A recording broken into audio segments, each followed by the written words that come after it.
Bonjour, on va passer à la deuxième vidéo sur les triangles. Donc il s'agit de la vidéo sur les triangles semblables. Les triangles semblables sont presque comme des triangles égaux, simplement ils n'ont pas la même taille, ils peuvent être plus grands ou plus petits. Alors dans cette vidéo, on va voir comment caractériser des triangles semblables, comment démontrer que deux triangles sont semblables, et enfin on va étudier les propriétés qu'ont les triangles semblables à la fois sur les longueurs des côtés, sur les mesures des angles et sur les aires. Donc pour commencer, on va les caractériser. Pour que deux triangles soient semblables, il faut qu'ils aient la même forme, mais pas nécessairement la même taille. Ils peuvent être plus petits ou plus grands. Leurs angles sont égaux, mais pas forcément la longueur de leur côté. Alors voici deux remarques. Deux triangles égaux sont des triangles semblables, puisque ils ont la même forme, et en plus ils ont la même taille, donc c'est des triangles semblables particuliers. Et quand on a deux triangles semblables, il y en a un qui va être plus grand que l'autre, et un autre plus petit, donc on va dire qu'il y a un agrandissement d'un triangle ou un rétrécissement. Alors ce qu'on voit ici, c'est que deux triangles qui ont deux angles égaux sont nécessairement semblables, puisque, comme on l'a dit dans la vidéo précédente, la somme des angles fait 180 degrés, donc le complément des deux angles sera le même dans les deux cas. Si je mesure l'angle ACB, je trouve forcément la même chose que DFE, puisque l'angle rouge plus l'angle vert plus l'angle qui n'est pas noté mesure 180 degrés dans les deux cas. Je vais faire le même calcul, donc je vais trouver le même résultat. Alors, longueur des côtés, R des triangles semblables.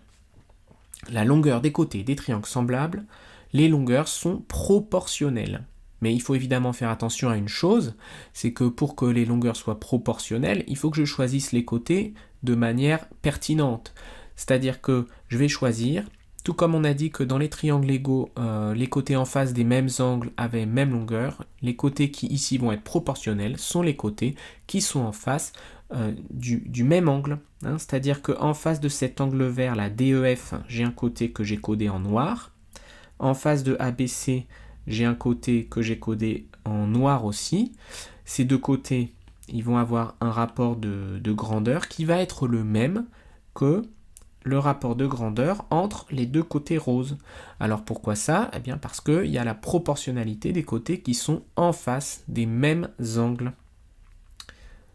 Si je fais un petit tableau récapitulatif de tout ça, je dis que pour passer de AB à DE, si je regarde dans les triangles, de AB c'est le côté rouge, à DE le côté rouge, les deux qui sont en face de l'angle de même mesure, eh bien il y a le même rapport de proportionnalité, il y a le même coefficient d'agrandissement que pour passer de BC à EF, par exemple les deux côtés roses. Et il y a aussi le même coefficient d'agrandissement pour passer de DF à AC, les deux côtés noirs. Donc on va dire que le coefficient pour passer de AB à DE, pour passer de la ligne du haut à la ligne du bas, il va falloir que je multiplie par un nombre.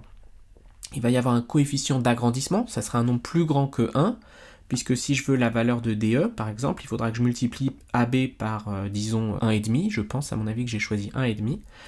Donc DE, c'est 1,5 fois AB, et bien EF, c'est aussi 1,5 fois BC. Et DF, c'est 1,5 fois AC.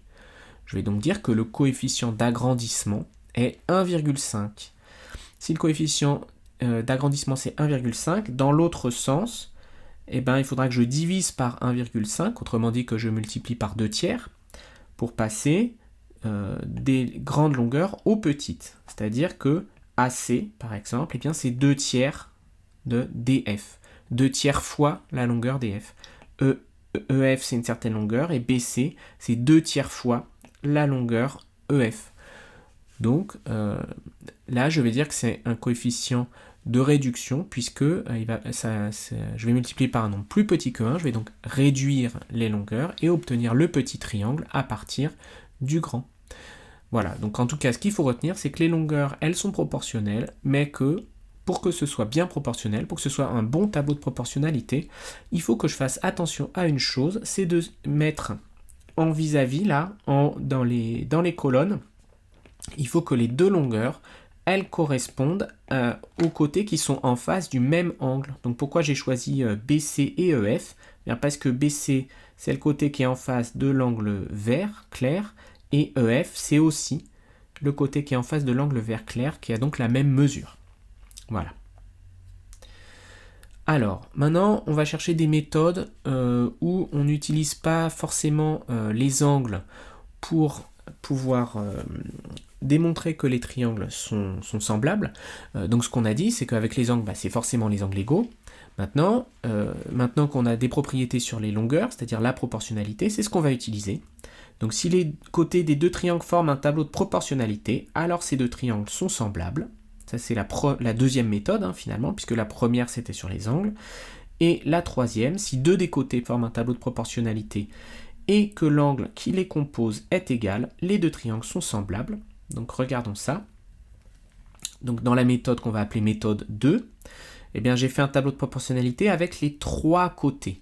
Donc là, c'est bon, c'est bien deux triangles semblables, parce que les côtés sont proportionnels 2 à 2.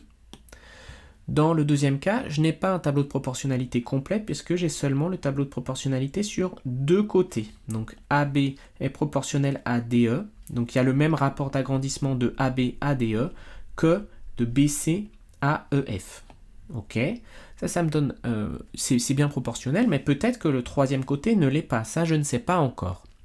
En revanche, si j'ajoute l'information que l'angle qui est entre les deux côtés que j'ai choisi, donc par exemple ici AB et BC, ça va être l'angle ABC, ici DE et EF, ça va être l'angle DEF, qui est ici, et bien si ces deux angles sont en plus égaux, il faut qu'ils soient égaux, et bien à ce moment-là, les deux triangles vont être semblables, et donc j'en déduis que le dernier côté, ici, va être aussi proportionnel avec le même rapport de proportionnalité que les deux précédents.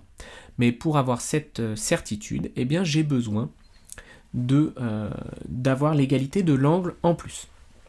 Voilà, donc on a trois méthodes à nouveau pour vérifier que des triangles sont semblables.